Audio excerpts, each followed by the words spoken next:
Hello students, आप लोग कैसे होंगे? अच्छे होंगे और पढ़ाई में व्यस्त होंगे। ये आज क्लास 12th का वेरी इंपॉर्टेंट टॉपिक्स है जिसे हम हीमोफीलिया कहते हैं।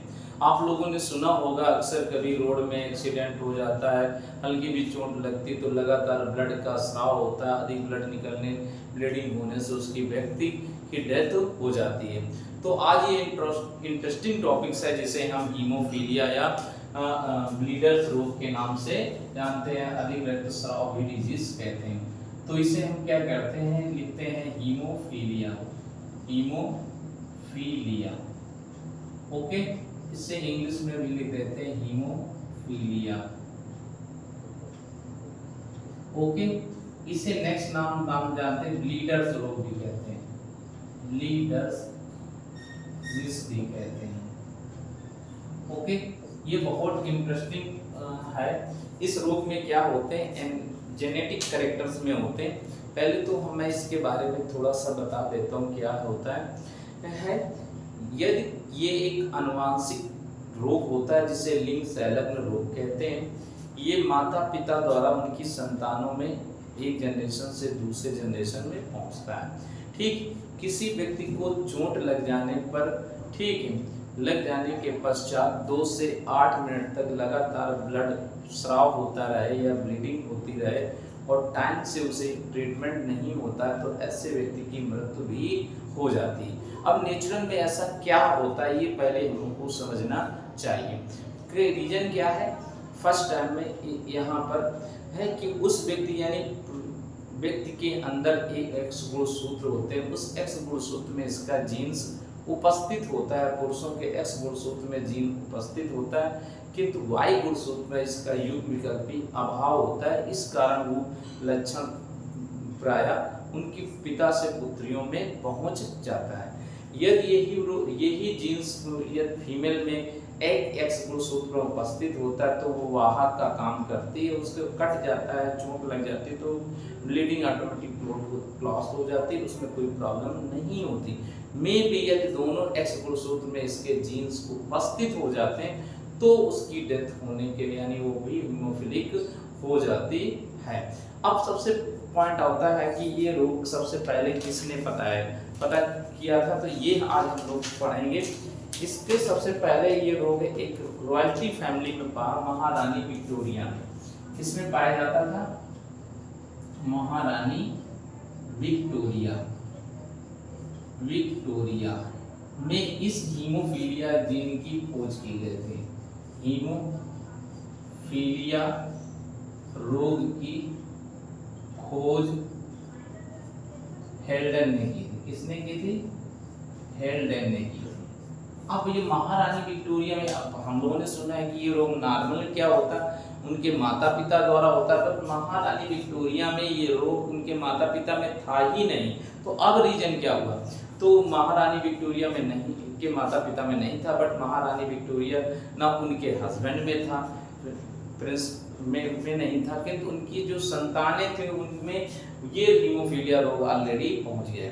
तो हेल्डन नामक वैज्ञानिक ने स्टडी किया तो ये रोग प्रायः ऐसा होता है जो उत्परिवर्तन के कारण यानी म्यूटेशन के कारण ये रोग उनमें फैल गया, जिसके कारण वह एक संतान यानी माता से उनके पुत्र में चला गया, पुत्र से उनकी पुत्री में चला गया। तो इस तरह से ये रोग पीढ़ी दर पीढ़ी पहुंचता है, इसलिए इसे हम रॉयल्टी फैमिली के नाम से जानते हैं। अब हीमोफीलिया के कुछ क्वेश्चन होते हैं जिनसे हम पता करते हैं कि कैसे हम इस तरह के क्वेश्चन को सॉल्व कर सकते हैं।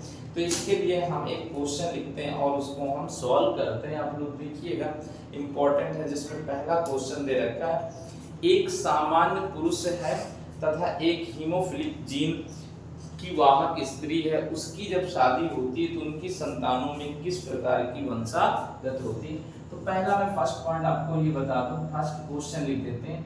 एक सामान्य पुरुष है, क्या है? एक सामान्य पुरुष है तथा एक हीमोफिलिक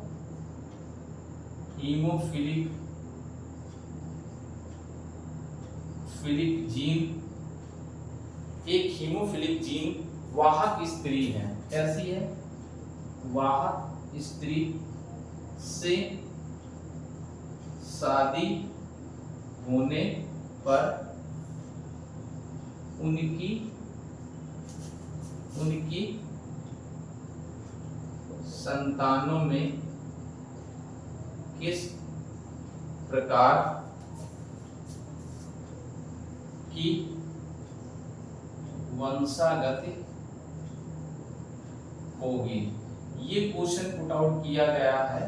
तो ये क्वेश्चन आप लोग ध्यान रखिए, एक सामान्य पुरुष का विवाह एक हीमोफिलिक जीन वाहक स्त्री से होने पर उसकी संतानों में किस प्रकार की वंशागति होगी। ठीक है, तो इस पर हम लोग क्वेश्चन अटेम्प्ट करेंगे। वंशागति होगी तो सॉल्व करते हैं। तो एक नॉर्मल व्यक्ति है, सामान्य पुरुष है, सामान्य पुरुष, तो लिख देंगे x और y, और हीमोफिलिक वाहक लिखेंगे, वाहक स्त्री है तो उसकी x में h लिख देते हैं, और ये नॉर्मल। संतानों में किस प्रकार की वंशागति होती है, संतानों में वंशागति। आप लोग ये क्वेश्चन नोट भी कर लीजिएगा, किस प्रकार की वंशागति होगी। मैं इसीलिए आप लोगों को ये पढ़ा भी रहा हूँ किस प्रकार के। अब हम क्वेश्चन नोट कर लिए, तो इसका आंसर हम लोग चकर बोर्ड में बनाते हैं। चकर बोर्ड मैंने बताया होगा, बेटसन नामक साइंटिस्ट ने बताया था चकर बोर्ड में। तो नॉर्मल है, पुरुष कर दिया, स्त्री हमारी हीमोवाहक है, तो इसके साथ जब हम क्रॉस करते हैं तो इसमें मुख्य रूप से जो क्रॉस आउट हमको मिलता है वो 4 तरह के हमें लक्षण मिलते हैं, जिसमें पहला पॉइंट आता है x y, ये 25% वाहक पुत्री होगी। ठीक है, दूसरा पॉइंट में आते हैं 25%, ये कैसी होगा, हीमोफीलिया पुत्र होगा। ठीक, इसके बाद नेक्स्ट आते हैं तीसरा, 25% नॉर्मल पुत्री होगी, सामान्य पुत्री होगी। ठीक, इसके बाद नेक्स्ट आते हैं 25% सामान्य पुत्र होगा।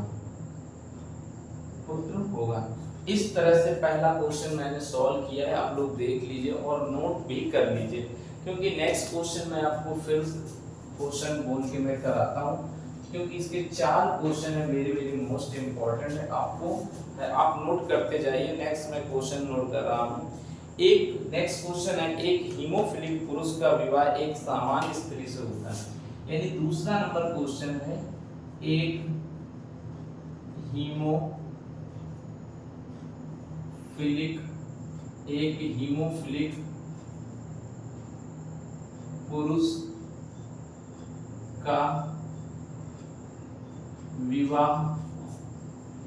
एक सामान्य स्त्री से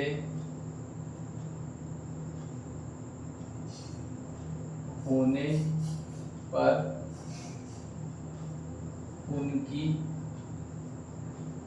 संतानों में किस प्रकार की वंशागत होगी, किस प्रकार की वंशागत होगी, ये क्वेश्चन है। अब इसी क्वेश्चन के अकॉर्डिंग मैं नेक्स्ट इसका बना लेता हूं। तो सामान्य पुरुष है, देखिए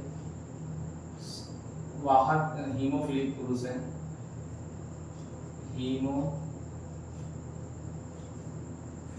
पुरुष है, तो इसका ट्रेड बना लेते हैं पहले। ये हीमोफिलिक पुरुष है, सामान्य स्त्री है, सामान्य स्त्री है, तो इसका x होगा। संतानों में किस प्रकार की वंशागत होगी, संतानों में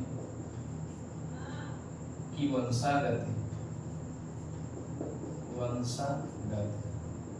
ये क्वेश्चन का पहला वाला आप लोग नोट कर चुके हो, तो मैं इसे इरेज कर दूं और जल्दी से दूसरा, क्योंकि देखता हूं वेरी इंपॉर्टेंट क्वेश्चन है क्लास 10th के लिए। ओके, अब दूसरा वाला सॉल्व करते हैं। तो देखिए क्या है, सेम वैसे चार्ट बना देते हैं, इसी अकॉर्डिंग लिख लेते हैं। तो इसमें लिखते हैं H Y X X X X X Y, फिर लिखते हैं एक्स और वाई एक्स और वाई। तो इसका ट्रेड हमारा क्या आता है, नंबर 1 रिजल्ट हम निकालते हैं। तो इसमें क्या है, वाहक पुत्रियां 50%, वाहक पुत्रियां होती हैं। और पुत्र कैसे होते हैं, 50% सामान्य होते हैं। रीजन क्या होता है, पिता से पुत्री में जा रहा है, इसलिए वहां पर पुत्रियां वाहक हो जाती हैं और पुत्र इनके कैसे होते हैं, सामान्य होते हैं। ये भी क्वेश्चन आप नोट कर लीजिए। इसके बाद तीसरा एक और क्वेश्चन है, 4 क्वेश्चन हैं, जिसमें तीसरा क्वेश्चन हम लोग नोट करेंगे, एक हीमोफिलिक व्यक्ति का विवाह, यानी तीसरा क्वेश्चन नंबर है,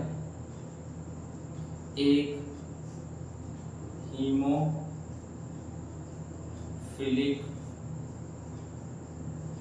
पुरुष का विवाह।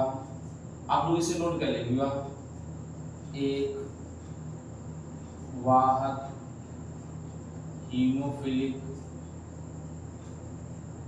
स्त्री से होने पर उनकी संतानों में किस प्रकार की वंशागति होगी। ओके, ये क्वेश्चन नोट कर लीजिए और इसी क्वेश्चन के अकॉर्डिंग मैं सॉल्व करता हूं।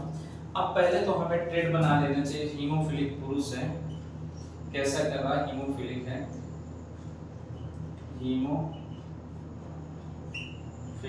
पुरुष है, ऑलरेडी ऐसे बना दीजिए। वाहक स्त्री है और संतानों में वंशागत कैसी होगी,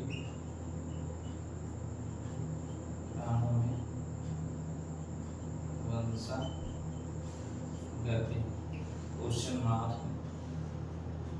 ठीक, अब यहाँ पर हमको इसी अकॉर्डिंग हमें चार्ट बना देना, ये भी है, उसको नोट करते जाइए। ये हम इसको चार्ट बना लेते हैं, देखिए ऐसे करके यूं बनाए चार्ट, क्योंकि आप लोग प्रेडिक्शन का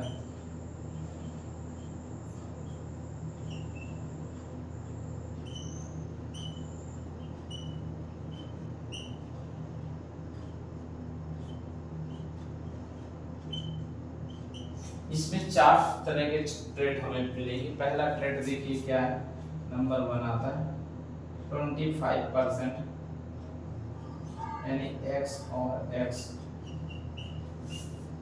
25%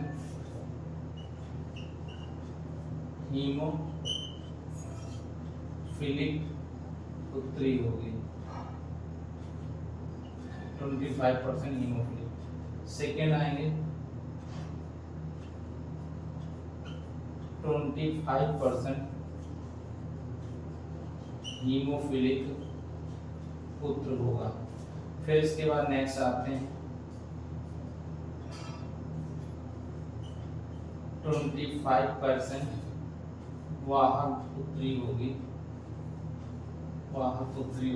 और लास्ट पॉइंट है 25% सामान्य पुत्र होगा। तो इस तरह के ट्रेड हमको प्राप्त होते हैं। ओके, आप लोग क्वेश्चन को तब इसको नोट कर लीजिए, वेरी वेरी मोस्ट इंपॉर्टेंट है। और लास्ट क्वेश्चन एक और आता है, तो वो मैं क्वेश्चन नोट करता हूँ, तब तक आप इसको नोट कर लीजिएगा। नोट कर लीजिए, बहुत इंपॉर्टेंट है, ये आपके बोर्ड पेपर में जरूर पूछा जाता है, इसको मैं नोट करा दूँ, नोट कर लीजिए। नेक्स्ट लास्ट क्वेश्चन दे रखा है, एक सामान्य पुरुष और एक हीमोफिलिक स्त्री। फोर्थ क्वेश्चन, एक सामान्य पुरुष है,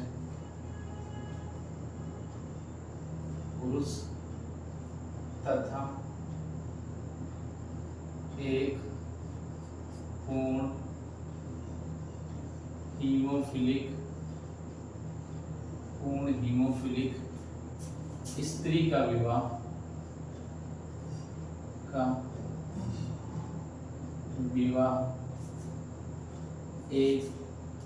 होने पर उनकी संतानों में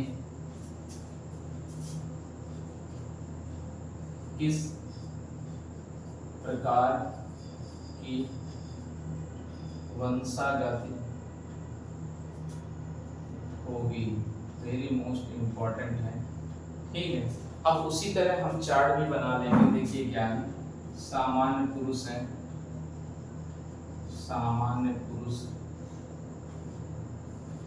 ट्रेड बनाएंगे, नॉर्मल लिख देते हैं सामान्य पुरुष, और हीमोफिलिक स्त्री है, हीमोफिलिक स्त्री है, कंप्लीट है इसलिए दोनों एच में एलियस लग जाएंगे। और संतानों में किस प्रकार की वंशागति होगी, वंशागति होगी। आप देखो ट्रेड बना लेते हैं, उसी ट्रेड बनाने के लिए हमने बहुत इम्पोर्टेंट है, बस लास्ट क्वेश्चन है। आप लोग एक्स नॉर्मल है, दोनों में है, क्रॉस कर देते हैं,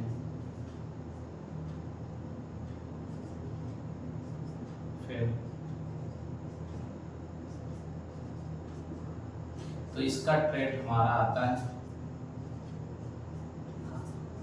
50% वाहक स्त्री होंगी, पुत्रियां होंगी, वाहक पुत्रियां होंगी, 50% वाहक पुत्रियां होंगी, और 50% कैसे हीमोफिलिक पुत्र होंगे, हीमोफिलिक पुत्र होंगे। तो इस प्रकार से हम इस पूरे हीमोफीलिया के कैरेक्टर को दोहराते हैं। आप लोग इस चैनल को सब्सक्राइब करिए, लाइक करिए, बेल आइकन दबाइए, जिससे नेक्स्ट मैं वीडियो अवेलेबल कर सकूं। ओके, नोट कर लीजिए। थैंक्स।